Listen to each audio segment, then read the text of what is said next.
Hello, this is Ben Adam, the spiritual counselor.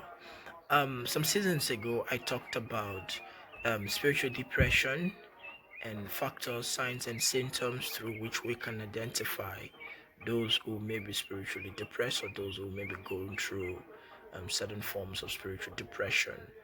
And I have received a lot of messages to that effect, people writing and people texting to know more about the subject of spiritual depression.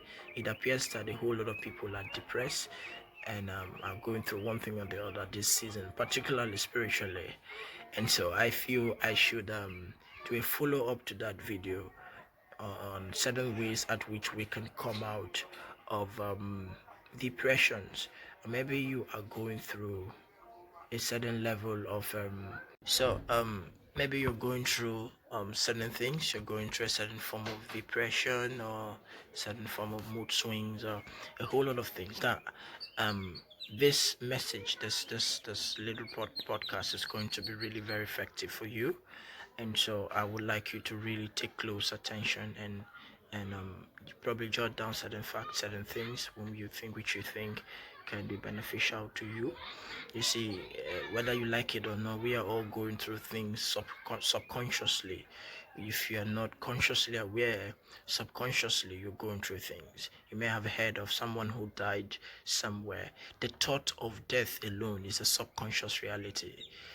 There's something it does to your subconsciousness. There's something you may say it's not it doesn't relate to you, it doesn't, but the fact is that anytime anytime the soul receives negative information, it processes it in form of grievances. It grieves the soul, irrespective of, even if it's your enemy. The Bible said that we should pray for our enemies, not that they may die, that they may come to the fullness of God. And so death is a negative occurrence that has what we call a subline effect on the spirit and on the soul reality. But that's not the subject for today. So what I'm trying to say is that we are all going through stuffs, we are all going through things, and we all need money. We are all being locked down. But because of that, the reacting realities of most of those things could lead to irritation, it could lead to aggression, it could lead to frustration, it could even lead to depression. It could lead to people wanting to commit suicide, and a whole lot of things which it's not really what God has planned for us.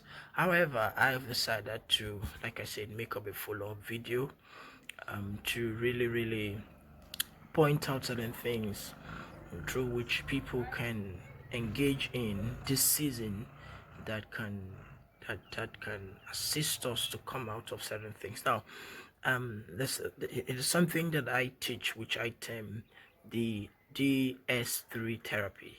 The DS3 therapy. Now, the DS3 therapy is one of my most interesting practical subjects in spirituality. Now, the DS3 therapy stands for dancing, singing, stories, and sweet territories. Dancing, singing, stories, and sweet territories. You can say sweet stories.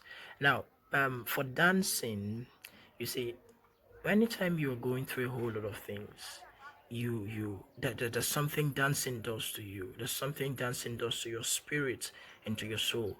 Dancing is a spiritual consciousness. It is a state. It brings you out of the present state you may be in that may not have been productive to your soul, into a state where your soul begins to exercise. It brings you to a point where you begin to you launch out. You just want to the soul is free. The soul begins to exercise and exercise. Dancing is one of the greatest subjects in spirituality that is used for spiritual emancipation of the soul. It is one of the greatest antidote against depression and spiritual frustrations and irrigations. So maybe a whole lot of things may be going on. Just put on some songs. Forgive me. Just put on some songs and try to dance and have some fun. Then the next one is singing. You see, the Bible said that I will come into your presence with thanksgiving and with singing in my lips. Singing is something that is very, very powerful. Singing. I made a post some time ago on my Instagram, on my page on Instagram, and I wrote about worship. Worship, the spiritual significance of worship. Worship as a means of exercising spirits, negative spirits. Now, whenever you worship, whenever you sing, something, it's like you are opening up the chakras of your spirit. It's like you're opening up the spiritual consciousness of your being. It's like you're opening up the windows of your spirit and the doors. The things that are not supposed to be there begins to fly out. It starts jumping out of your soul. It starts jumping out of your spirit. So you start experiencing light. It's like light is coming deep into you. Then the next one is stories. Stories, sweet stories. Oftentimes when I counsel people, I try to engage them in stories, because stories brings you to a place of balance. You see, the entertainment world have understood this key and they are using it very powerfully. Now, stories are one avenue through which you balance your soul and your spirit. It brings you at the same conscious level with your spirit and your soul. It gives you that equilibrium, what we call the spiritual equilibrium.